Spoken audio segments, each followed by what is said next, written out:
Ser issegwu edizzjoni ta' Kellimni, il-podcast ta' gwida li hu miġjub lilkom minn Ferrara Casa, l-Awtorità għall-Ambjent u r-Risorsi, Valletta Glass, Mattress Collection, Burger King, Dacia Malta, Majoka Spas, Kimbo, distributed by Fossils Beverage Imports Company, Aromi Divini.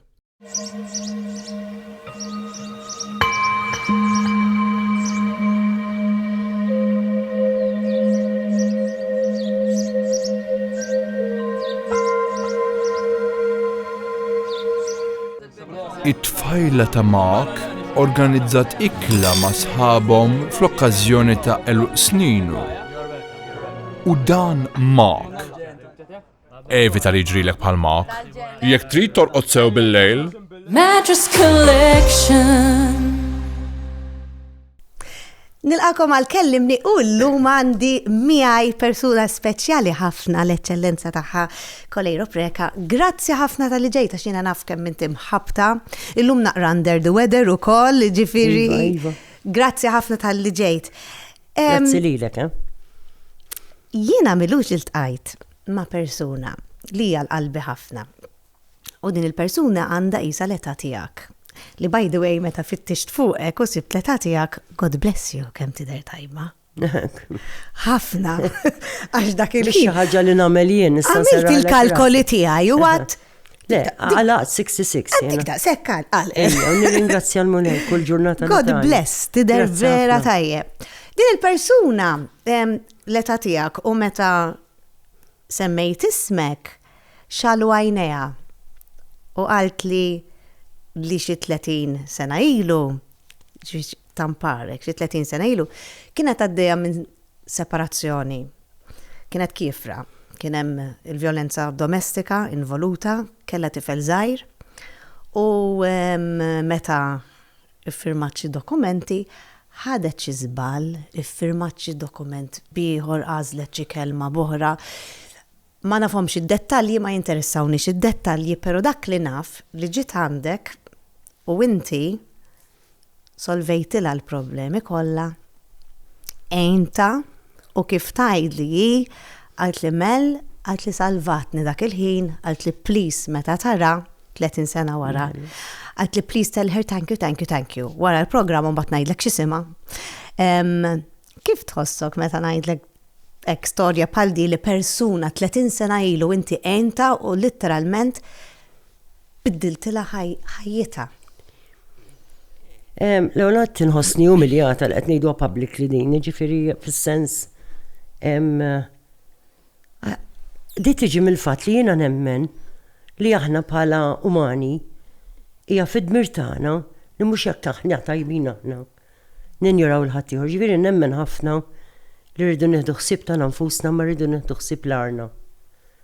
Ġifieri dil-persuna llum tatni sens ta' ferħ li ngħid tal-anqas mela xi darba kont użajt l-enerġija tiegħi meaningful jekk nexxieli intef ftit il-ħajja ta' xi ħadd. Ġifieri that is dika hija ħanajtek l-unika ħaġa li nfittex, jiġifieri di l-aspirazzjoni ta' ħajti. Għaliex verament nemmen li ma nistax inkun tajba jien u ħadd ieħor mhux, jien il-ferħ tiegħi jiġi meta nara ħadd ieħor ferħan. U għamilt xi ħaġa żgħira, ġifieri, forsi għalik hija xi ħaġa żgħira, però ovvjament inti ta' kuljum inħoss li inti għandek din ir-responsabilità personali isek tħoss li l-dmir tiegħek huwa li tgħin il-ħaddieħor. Minn dejjem kontek minn kont żgħira jew hija xi ħaġa li esperjenzajt u ddeċidejt din hija triqti? Nasab hemm diversi fatturi ma ġej mill-familja. Firna trabbejt fam dal-ambjent, missieri kien edukatur u fir-rokna żgħira tad-dinja tagħna kien jipprova jagħmel ħiltu kollha biex jgħin ħaddieħor. X'aħna trabbejna bid-dar tagħna bit-tfal jgħallem xejn missieri u dejjem jemmen li l-edukazzjoni hija ċavetta tad-dinjità, ċavetta tas-sodisfazzjon fil-ħajja, ċavetta li inti tista' timxi l-qudiem. Ġifieri allura isna mill-punto di vista tal-edukazzjoni, taf kif mill-ewwel, kienu wkoll attiv f'aqdiet dak iż-żminijiet, jiġifieri fejn kienu jagħtu spalla lil familji li kienu batuti. Jiġifieri dat tip ta' ambjent li jiena jitlajt fih.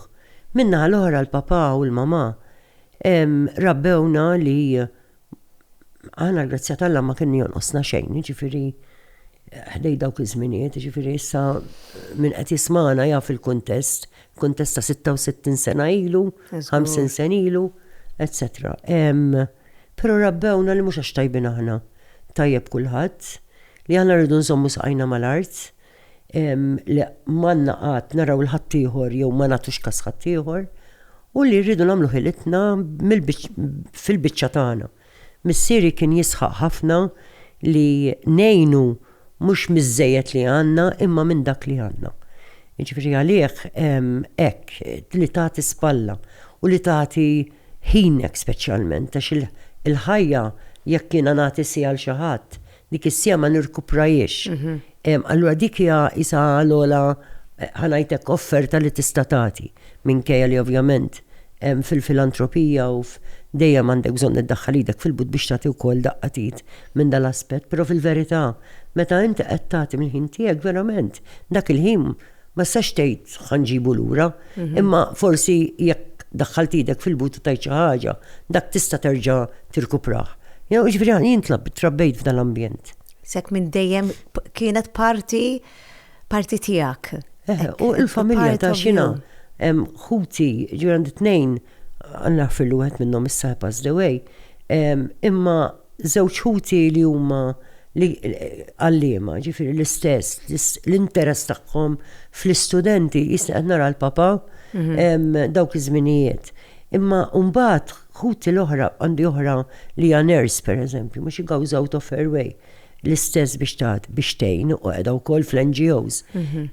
Uħut l-oħra l-istess, aħna qegħdin sittajna l-kbira, jiġifieri kollha l-grazzja tal-Alla ħriġna il-mudell li tawna, jiġifieri pruvajna naddottawh u fil-modi differenti tagħna f'ħajjitna ħatmu bħal ħadd veru. Nippruvaw nagħtu dik id-daqqatin. M'aħniex nagħmlu xejn speċjali, qed nagħmlu dik in-naqra dmir li suppost nagħmlu. Imma jiena li toġobni l-umiltà li tajt li minti tagħmel xejn speċjali, però jiena naf li inti tagħmel xi 8 sigħat ta' volontarjat fil-ġimgħa u xorta tajt met nagħmel xejn speċjali, mentri fil-verità qed tagħmel ħafna. Le, imma l-verità hi, il-mulej ta' 66 sena għadu jtini l-enerġija. Issa fil-ħajja tista' tażel forsi kieku qatt naqra xi ktib u nikteb ukoll kont nużaq u nixtieq li forsi xi darba meta tonqos l-enerġija l-mulejtini l-opportunità li naqra għandha ħafna kotba sbieħ li ġieli niftaħhom naqra ftit u nieqaf. Imma l-mulejtani l-enerġija għaliex għandek taħli l-ħajja. Meta fl-aħħar mill-aħħar hawn il-bżonnijiet u l-bżonnijiet m'għandniex għalfejn nistħu minnhom għaliex il-bniedem uman dejjem ħajkollu sfidi qudiemu taf tkun għaddej tajjeb ħafna llum. U għada l-ħares qatt jiġri inċident u fil-inti b'saħħtek u tmur għax-xogħol. U f'daqqa wasax tmur għax-xogħol.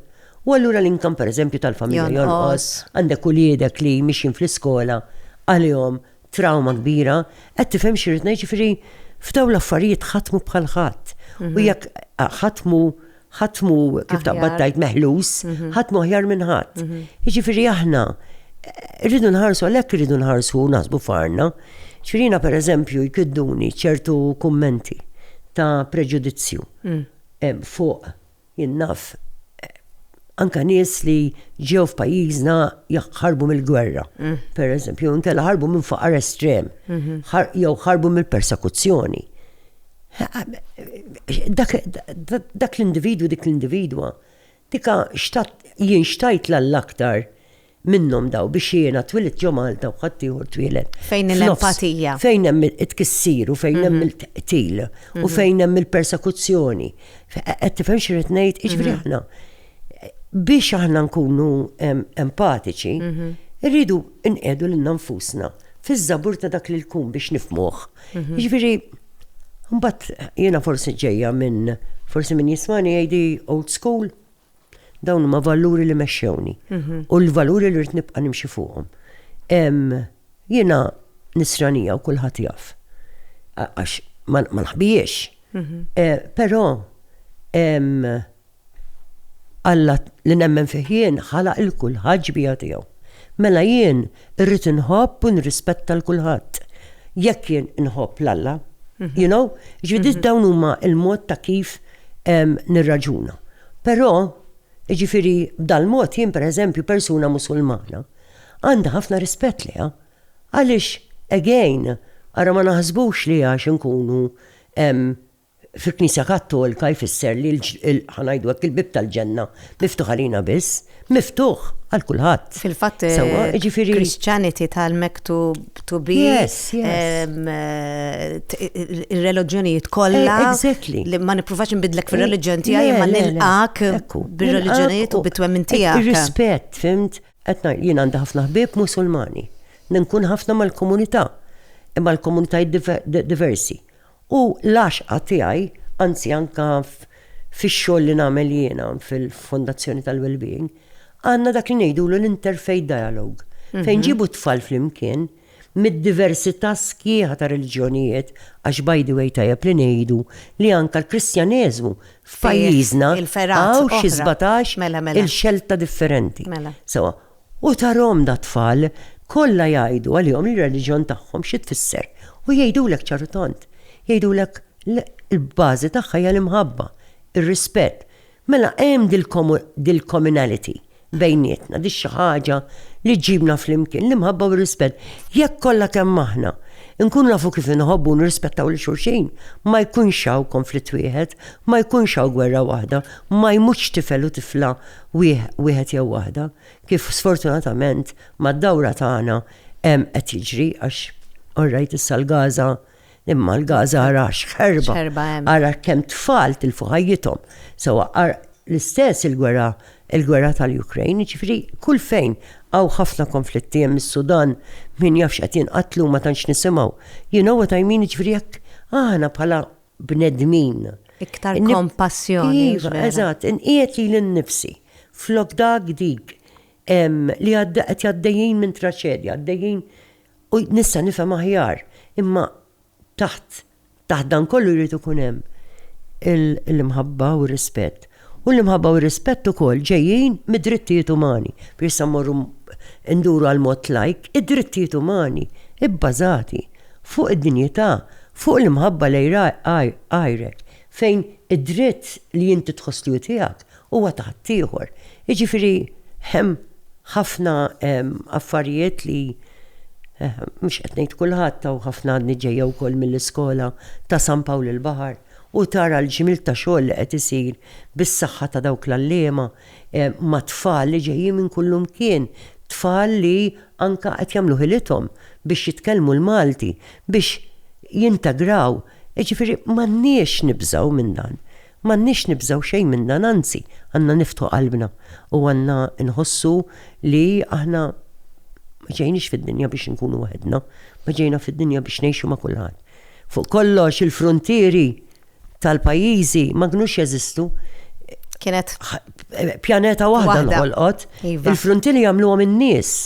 U allura m'għandhomx ikunu in-nies li joħolqu dawk il-frontieri bej aħna ġifieri aħna familja waħda. Fimtu magħna u allura m'għandux ikun hemm frontieri bej l-umani. Appassjonata ħafna inti. Nemmen. Fuq l-iżvantaġġ il-vulnerabbli u nimmaġina li inti fix-xogħol tiegħek ħafna drabi kollok tmur kif jgħidu bl-Ingliż against the grain, forsi xi kultant ikollok tmur kontra ċertu regoli, liġijiet. Jekk kontrittejn u ma tasalx. Kif tħossok li speċi ta' ma ssibx il-mod kif tgħin? Mela, jiena żgur nagħmel ħilti kollha biex nimxi mal-liġi, ġifieri żgur. Le mhux qed ngħid li tikser il-liġi ta' ġifieri. Però mbagħad kif qed tgħid sew veru, mhux kulħadd jiffit. Imma xi kultant ikun hemm forsi xi sitwazzjonijiet fejn il-liġi ma tħallikx tgħin kif tixtieq tgħin, allura inti jkollok idejk marbuta. Kif Namel ħafna advocacy.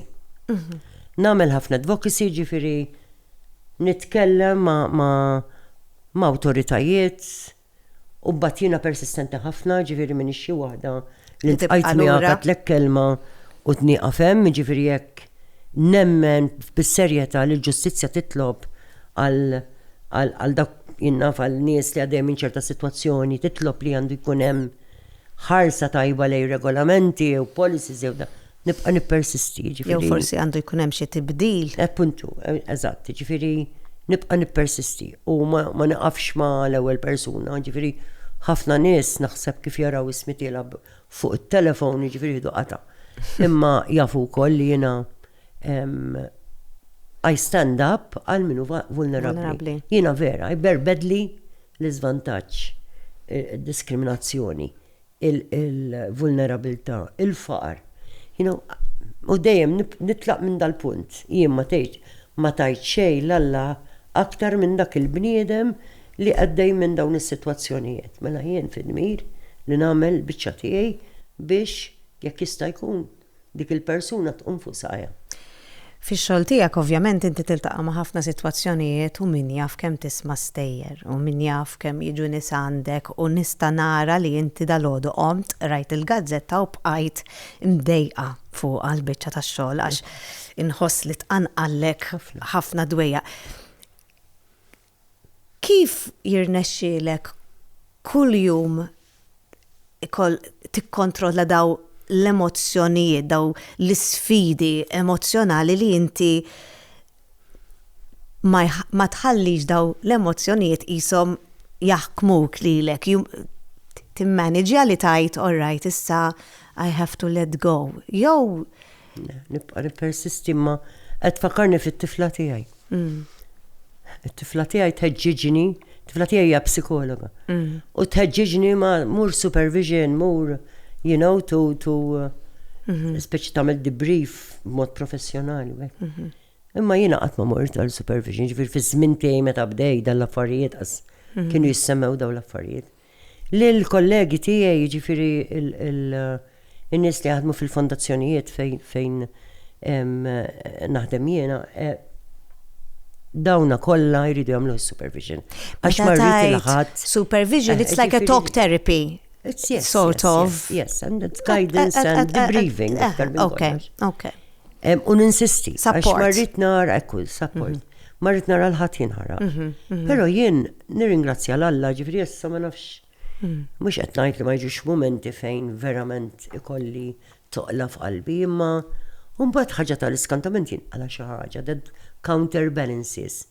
Għandi l-karattru wkoll li jiena t-tip ta' persuna li il-missjoni tiegħi jew rather l-ethos tiegħi ngħid I put my worries to action. Jiġifieri jekk jien għandi siblet inkwetani, irrid nagħmel xi ħaġa dwaru. Sewwa. U mbagħad jisni dal-istil li dejjem nqabbel lili nnifsi ma' submarin.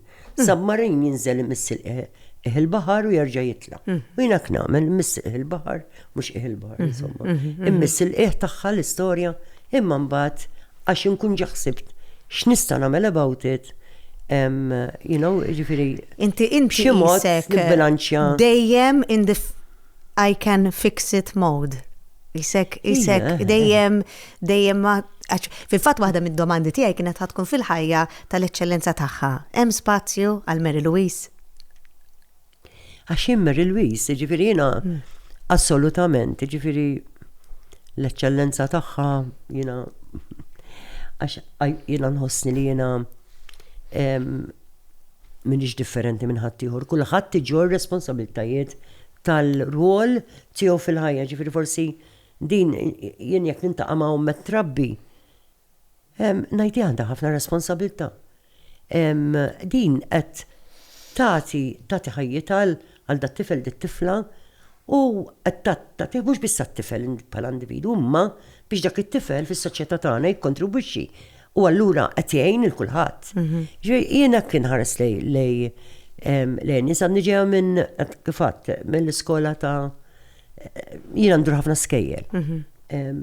U hekk ngħid u anke l-għalliema ġifieri nixxerja din dawn l-għalliema qed jgħinuna biex ninvestu fis-soċjetà tal-lum u tagħda.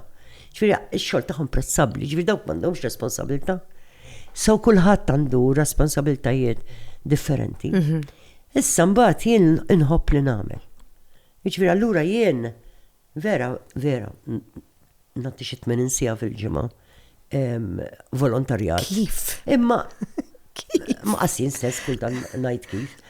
Ma nafx kif. Imma kull ħaġa li nagħmel qed inħobb li qed nagħmilha. Allura qisu xogħol, qisu hobby, qisu so ara li il-problema li hemm huma l-familja, ġifieri problema, mhux problema msiken. Imma għandi r-raġel tiegħi ġifieri il-ħinijiet tagħna huma limitati kważi, ġifieri. Jirnexxielkom imma tqattaw ħin flimkien. Our quality time huwa fis-6 ta' filgħodu. Nibdew il-ġurnata nitolbu flimkien u dik nemnu ħafna fiha aħna. U mbagħad nidħol ftit tard ġifieri, imma mbagħad inpoġġu bil-qeda nieklu flimkien. U nagħmlu dik in-nofsijek, nitkellmu dan. Imma jibqa' għandha ħafna paċi d-dar. Jiġifieri Edgar kapaċi, kien kapaċi taf kif naqbad ngħid, jifhem. U jien taf x'ngħidlu. Ngħidlu int qed taħdem miegħi. Għax jekk nidħol id-dar m'għandix il-paċi. Kif se naħdem? Allura qabel nitlaq dejjem jgħidli mur God bless you u mur għamel il-ġid. U dika kemm ilkom miż-żewġin? Ma minnix ħafna aħna ta' miż-żewġin. Ħanalqu xi 20 years. Ġifieri konna kbar diġà, konna diġà set in our ways. Allura jiena nattribuxxi. Ġifieri kellek qisu over 40 meta żewġ. Mela. Wow. Jiena ngħid ġifieri I was lucky b'Edgar għax we were set in our ways. Mhux hekk. Mhux bħal meta tiltaqa' żgħira. U iżak tibni, eżatt, ħajjitkom flimkien, kellkom ħajjitkom separata. Allura il-fatt li ħanajtek iffitja fil-mod ta' kif ngħix, ta' kif. U naħseb kellkom ukoll livell ta' maturità ukoll u livell li tifmu lil xulxin. Sa ċertu punt iwa. Ngħid sa ċertu punt għax ikun hemm ħafna fatturi. Taf kif imma nkoll ngħidu li aħna dejjem ngħidu li r-relazzjoni tagħna dejjem ibbażata wkoll fuq it-twemmin tagħna, taf kif ġifieri nemmnu għandna valuri u nippruvaw narshom kemm jista' jkun, ġifieri marret il-ħadd jaħseb li kollox wartu żgħar u li qatt ma jkun hemm xi argument sewwa, imma mbagħad hawnhekk jitlu l-valuri li inti jkollok dik ir-reżiljenza li dak l-argument mhux jikber imma. All the leaves are brown and the sky is gray. I've been for a walk on a winter's day.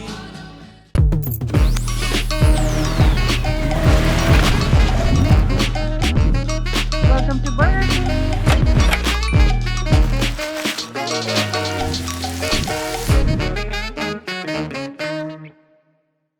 Kultantu meta jkollok argument, iżek tittiġbet lura u tajt ma fuq xi eżatt qed nargumentaw. Ikun xi ħmerija.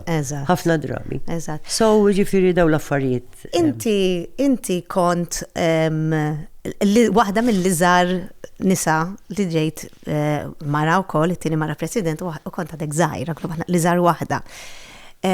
U minn dejjem kellek ħajja mħabbta ħafna. U xi darba inti kont mama ta' tifla żgħira. Kif irnexxielek tibbilanċa li tkun mamax, ovvjament jiena I'm very career driven ukoll, ħafna. Minn kont żgħira, ġifieri u tifel u single mom. Kif irnexxielek tibbilanċa? Ħanagħmilha ċara ma bbilanċjajtx ta. When I look back ngħid stajt forsi kont aħjar. Però ġifieri din mistoqsija li ħafna drabi jagħmlu wieli. U ma rridx qatt niftiem li nkun xi superhuman person, mhux veru. I struggled each day. Ġifieri biex nagħmel time management tajjeb biżżejjed għat-tifla tiegħi. Jien persuna li ma nafx nieħu l-affarijiet bil-biċċa.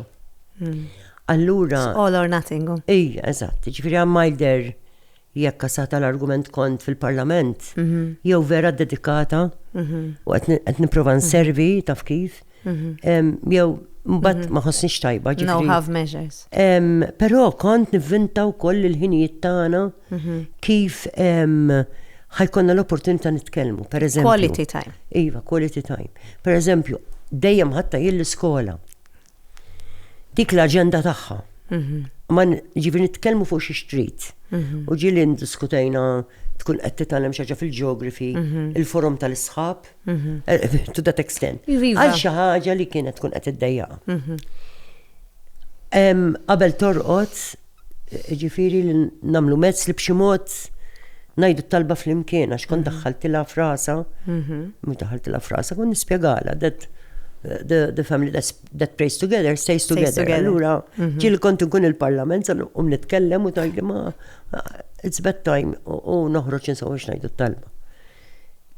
Mhux ġifieri qed insemmi dal-waħdiet hekk, ġifieri jisom mod sporadiku biex infiem li kull mument jista' jkun mument ta' kwalità ma' tfal. Ġifieri u qatt ma provajna kif taqbattaj, dejjem provajt insib il-momenti fejn dak li tista' tirċievih taf kif bid-diskussjoni. Per eżempju għada sal-lum, ġifieri llum kbira professjonista, dina il-mobile, għana ma tasibx li se tbiddel mobile għax ħareġ il-latest ma nafxiex. Imma tbiddel il-mobile jekk il-mobile madux jiservija. Mhux ħadd iġri bil-mobile kullum kienu se toqgħod sejra hekk. U dan bnejtu. Valuri. Iva, bnejtu bil-mod. Per eżempju, issa, all right, imma llum għandna ħafna diffikultajiet taf kif u rrid ngħidhom di fil-waqt li għandna aktar servizzi minn żmien li jien kont qed irrabbi. Imma wkoll irridu noqogħdu attenti u qed nieħu gost li għamet diskussjoni tajba fuq il-kwistjoni ta' tfal, ta' trobbija ta' tfal.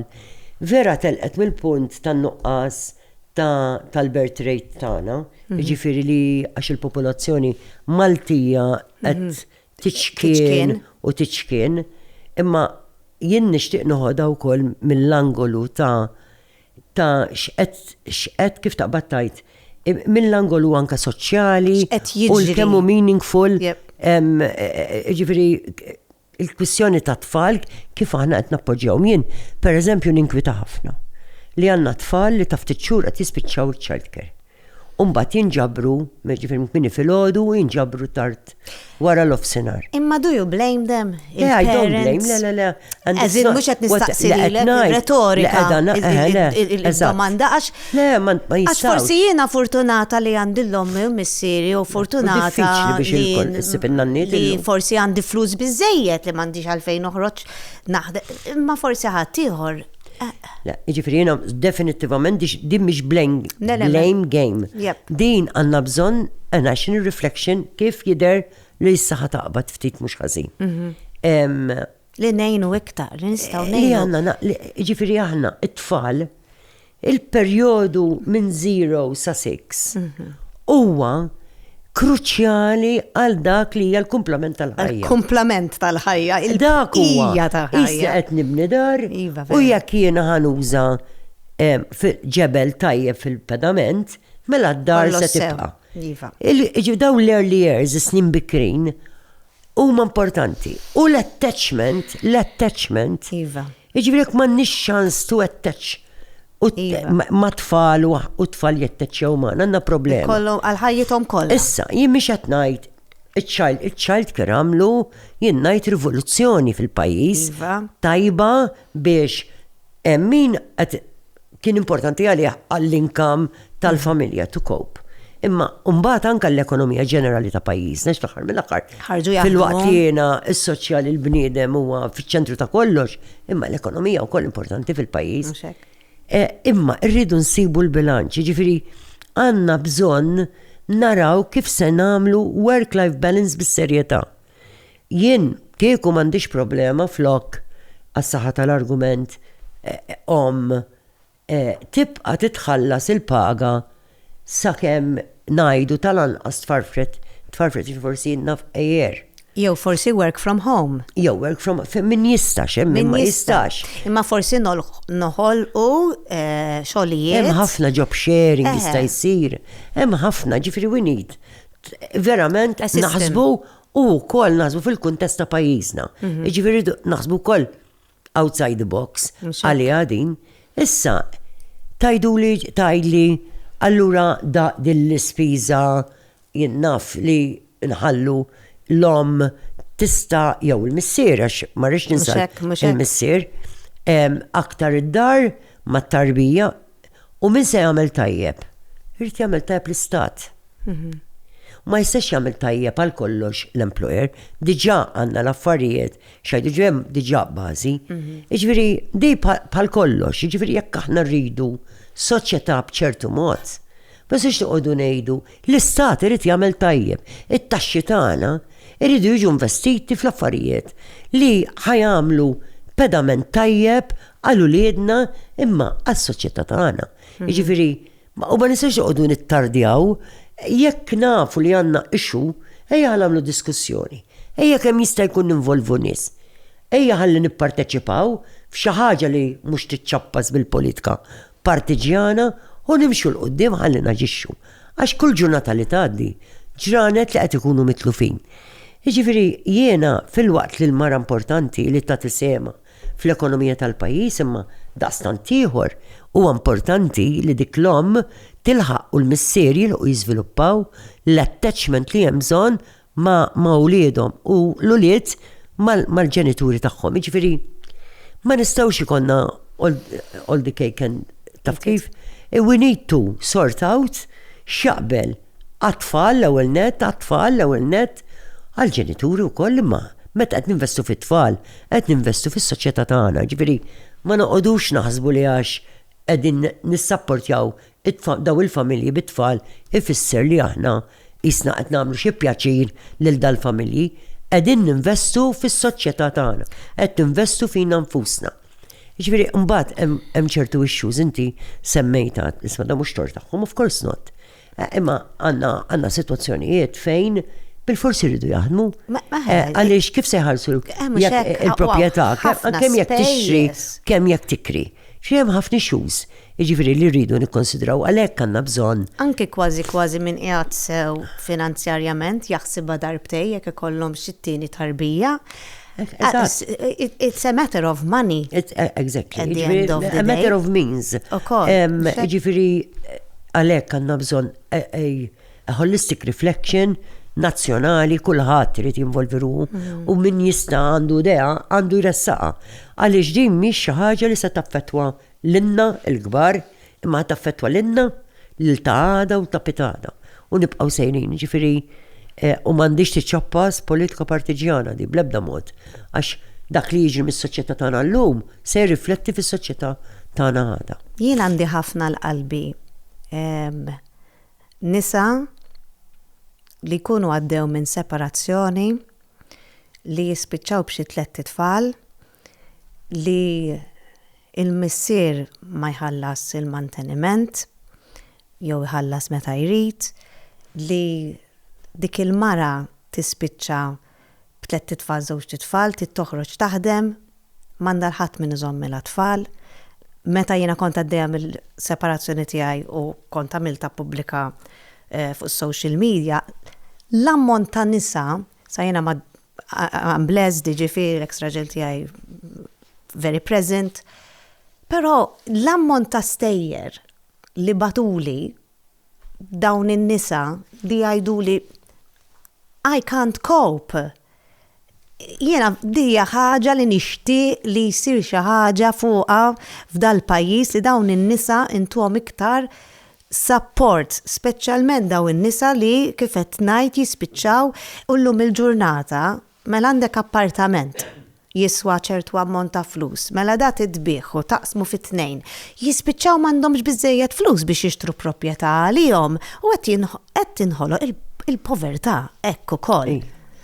Verità, anke jekk inħarsu lej riċerki insibu li familji single parent families bit-tfal huma fost l-iktar nies li huma vulnerable. Din ukoll għandna bżonn mhux biss separazzjonijiet qed ikollna ħafna wkoll fejn it-tfal qed ikunu l-ballun. Iva. Meta suppost fil-liġi tagħna hemm il-prinċipju tal-aħjar interess tat-tfal. Jien ġieli niddisgusta ruħi meta nisma' stejjer. Fejn it-tfal saru blalen biex nimpika jien mar-raġel. Iva. Orrajt noqgħod nuża t-tifla jew it-tifel jew biex ir-raġel jimpika miegħi l-istess u noqogħdu nimlew mokk it-tfal b'ħafna stejjer. U stejjer li neżawlhom iż-żarbun qabel ma jitlu biex iżomm iż-żarbun u ġifieri nisma' ħafna dawn huma stejjer. affarijiet li bir-rispett kollu ġifieri min qed jagħmilhom m'għandux farka mħabba lejn uliedu għax qed ikisser l-tfal u dan anka again mill-Malta Trust Foundation li għana nagħtu counseling services fl-iskejjel qed ikollna ħafna findings ta' din natura. Jiġifieri qed ikollna ħafna tfal li qed jiġu għall-għajnuna għax imkissrin minħabba dal l-affarijiet ta' piki u bir-rispett kollu ġifieri orrajt naċċetta relazzjoni spiċċat. Ma come on, dak jibqa' t-tifel tiegħek. Ġifieri dak it-tifel ma żilx biex jiġi fid-dinja ġibtu għax tinti.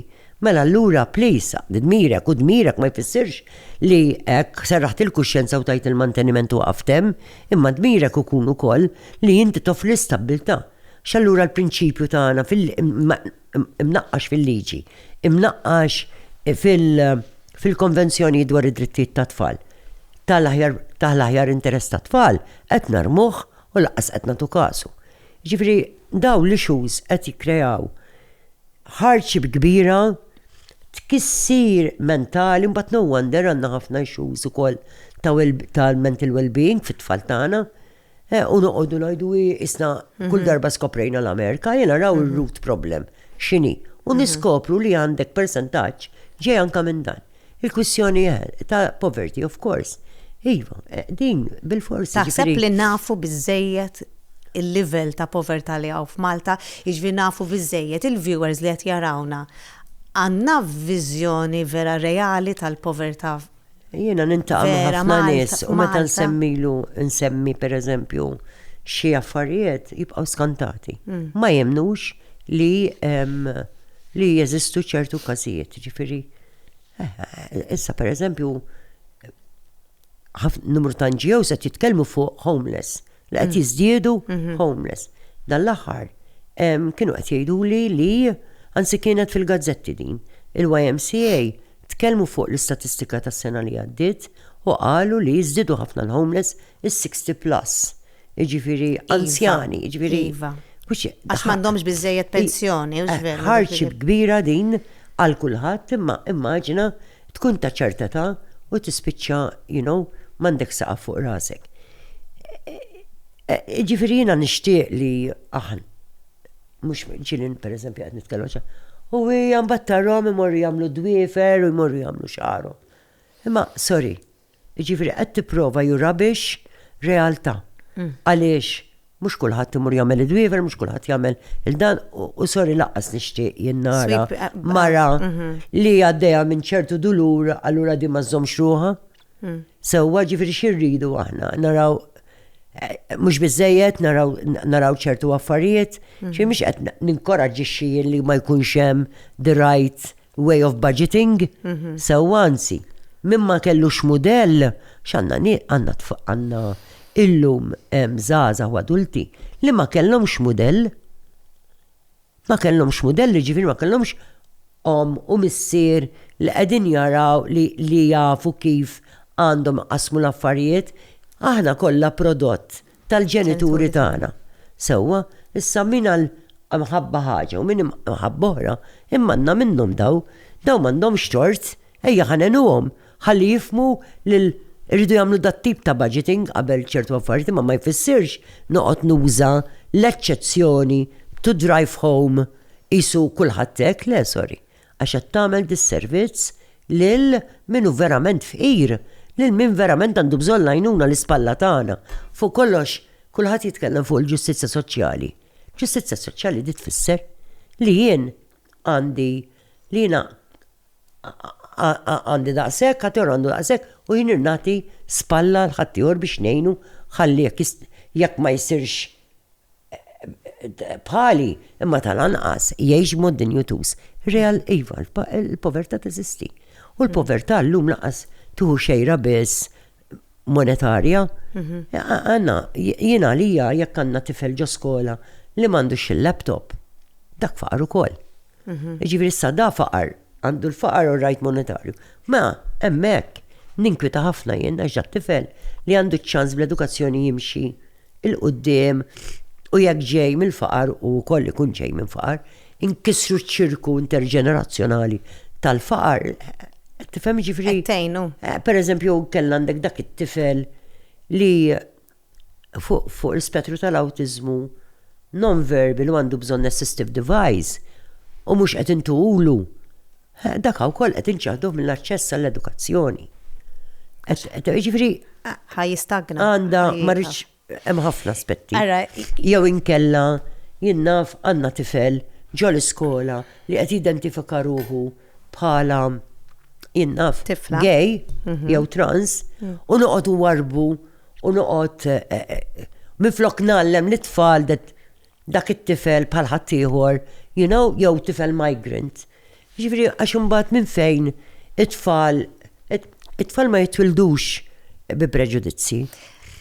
Il-preġudizzi jibdew deħlin minna l-kbar. Mokk it-tfal. Minn dak li jaraw. Irridu ġifieri nkunu qed nagħtu eżempju ħażin qed jixorbuh u jaġixxu no wonder imbagħad għandna tfal imkisrin bis-cyberbullying għax jiġu bullied anka.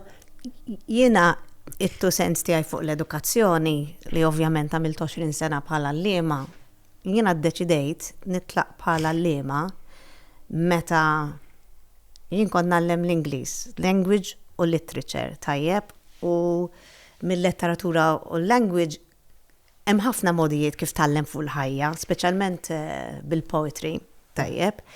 Però jiena ddeċidejt nieqaf bħala l-lema għaliex meta t-tifel tiegħi skoprejt li kellu ADHD, għandu ADHD li miexejn illum il-ġurnata kull ma li ma jistax jiffoka daqskemm għandna bżonn li jiffokaw fil-klassi, jiena bdejt inħossni traditura fil-klassi, dik hija l-kelma, li qed nipprova nagħllem cohort ta' 100 tifel u tifla li huma kollha differenti minn xulxin, però l-expectation tiegħek bħala l-lema hija l-istess għal kull wieħed u waħda minnhom għax at the end of the day daw meta jpoġġu għall-eżami trid tikkoreġi l-karta eżattament l-istess.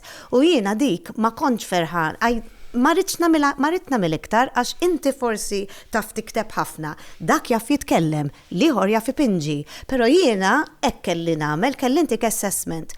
U jiena dija xi ħaġa li tkidni ħafna ġifieri li ħasna naqbdu issa għax kull ma baqalna xar minuti ma nagħmlu nofsija, però jiena għandi opinjoni li l-edukazzjoni tagħna hija too academic u l-tfal tagħna għandna nagħlmuhom basic skills bħall-empatija, l-kompassjoni, it-taxxa x'inhi, budgeting x'inhu, family, għandna bżonn nagħlmuhom skills li llum il-ġurnata ngħiduha kif inhi bl-AI li ta' kuljum ma tistax tlaħħaq mal-AI qed nagħlmuhom affarijiet li huma redundant, ħajsiru redundant. U naħseb li dak il-ħin jista' jintuża biex nagħlmu li t-tfal tagħna ikunu ċittadini aħjar fis-soċjetà tagħna. Ħanieqaf għax inkelli għax appassjonata ħafna fuq għajjena. It-tfal tagħna jekk missentuhom dal-life skills u l-ethical values. Is-sorra jtajli l-ethical values ħadd imbuttom minħalqhom le. Imma għalija l-ethical values huma l-qofol tal-ħajja. Eżattu, ġifieri li inti tkun kapaċi titkellem ħadd u mod rispettuż. Li inti taf tirrispetta f'kull ħin, anke meta m'intix taqbel. Ġifieri dawn huma l-bażi. Għax aħna wkoll u din orbota ħafna mal-paċi jien. Aħna naħsbu li l-paċi jew ħafna jaħsbu li l-paċi hija meta m'hemmx gwerra. Of course. Però il-paċi aħna għandna bżonna kuljum. Is-serħan tal-moħħ. Qed tifhem jiġifieri jekk għandna tifla qed tiġi bullijata għax hija tifla trans. Allura dika qed tgħix fil-paċi dik it-tifla. Dik mhix tgħix fil-paċi. Dak it-tifel li qiegħed imur wara l-iskrin tal-laptop tiegħu u jibbulija lil xi ħadd anke dak it-tifel mhux qed jgħix fil-paċi. Alla volju huwa l-perpetrator, il-persuna li qed joħloq. Però l-istudju juru li dak it-tifel ikollu traumi tiegħu. U għandna bżonn U allura għandna bżonn li anka fejn jidħol il-perpetrator li aħna naraw Tuħu minn ħsibu. fejn qed il-kawża għaliex dat tifel qed imur wara riskju jagħmel cyberbullying.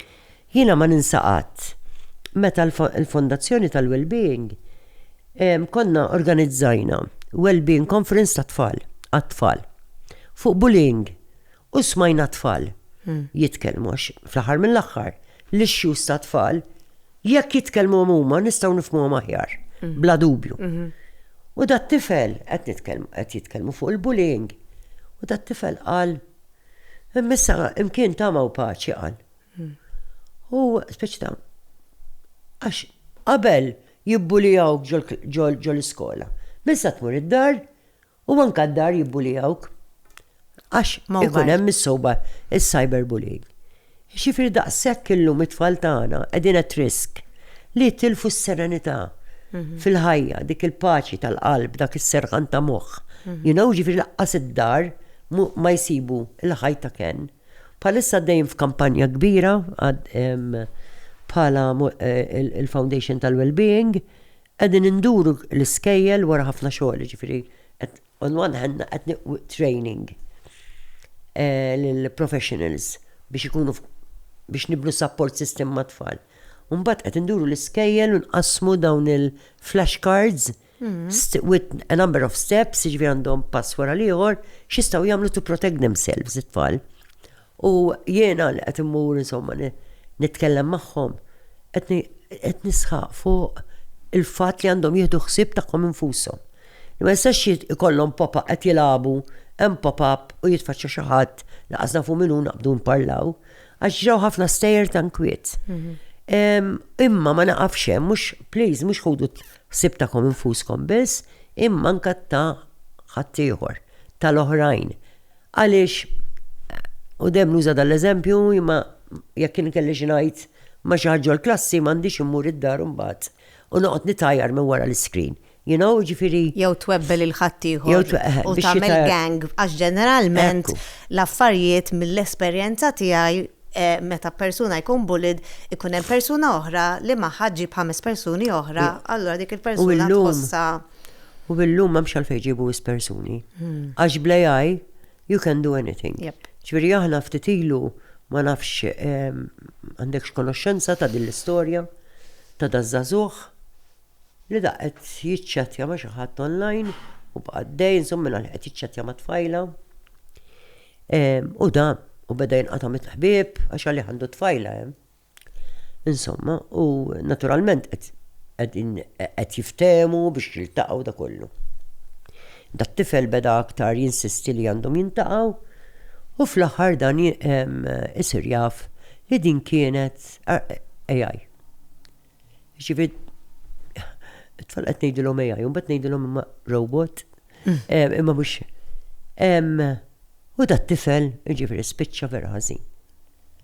Traumatizzat kważi. Xi ħaġa ma teżistix. Mhux il-xi ħadd ma jeżistix, ma fil-verità di xi ħaġa. Ġifieri u għandna bżonn hawnhekk nerġa' ndur għal dak li kont qed tgħid inti.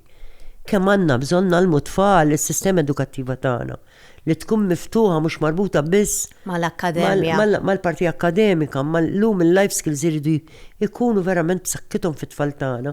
Il-ethical values li mhux qabżit li ġejt nitmejjel, U oħra, bil-ħadd ieħor. it-tfal tagħna qisna nibatuhom full-time job u mbagħad part-time job. Bravo. Għax jiena naslu d-dar fit-3:30, homework, studju, u nibda nħares leħ, nibda ngħid ja ħasra dat-tifel ta' 13-il sena għadu kif ġie minn 8 sigħat skola, għandu issa 2:30, u mbagħad ovvjament privat ta' xi affarijiet għax ma tistax tlaħħaq inkella.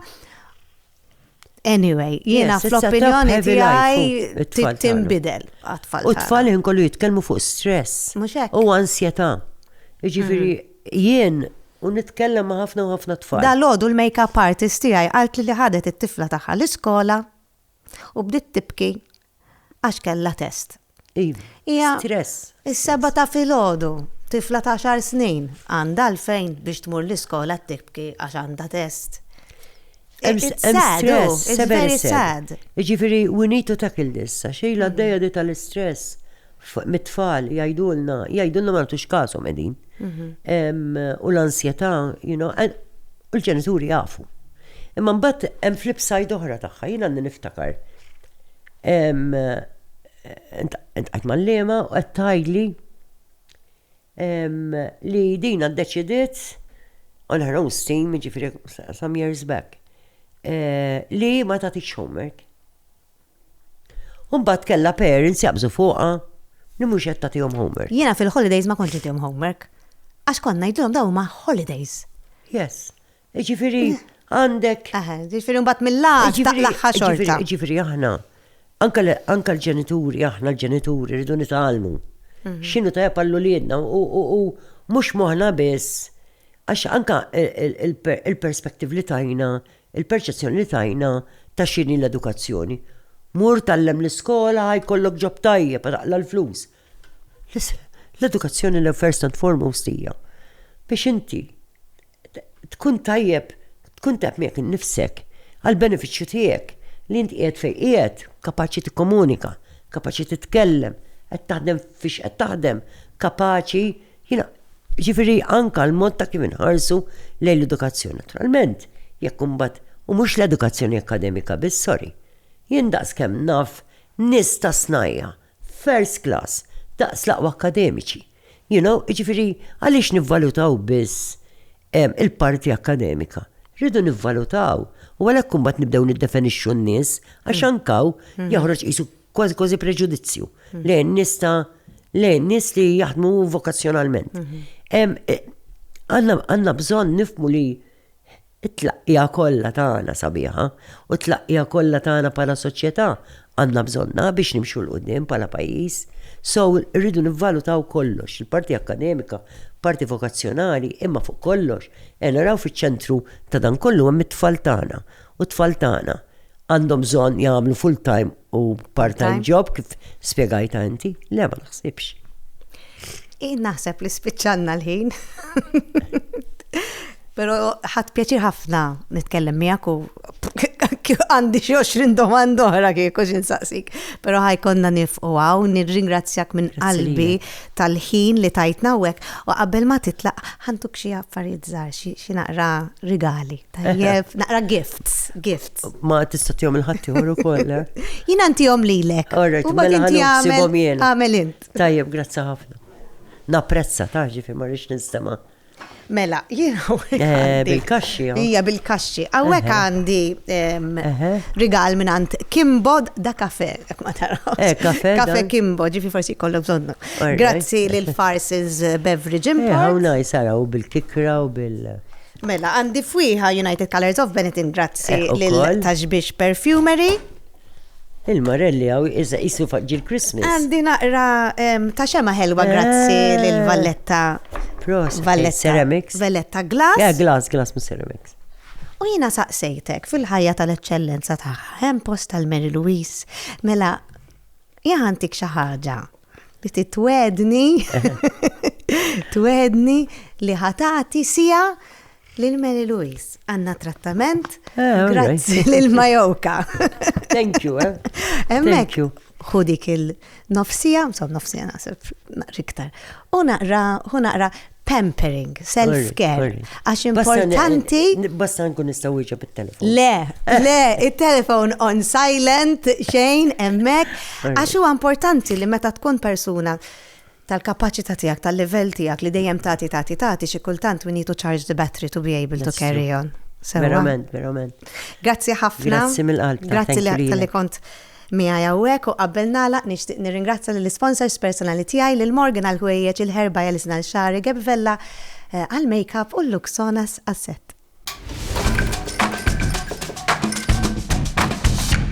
Għadkom kif segwejtu kellimni, il-podcast ta' gwida li jumiġġub lilkom minn Ferrara Casa, l-Awtorità għall-Ambjent u r-Risorsi, Valletta Glass, Mattress Collection, Burger King, Dacia Malta, Majoka Spas, Kimbo, distributed by Farses Beverage Imports Company, Aromi Divini.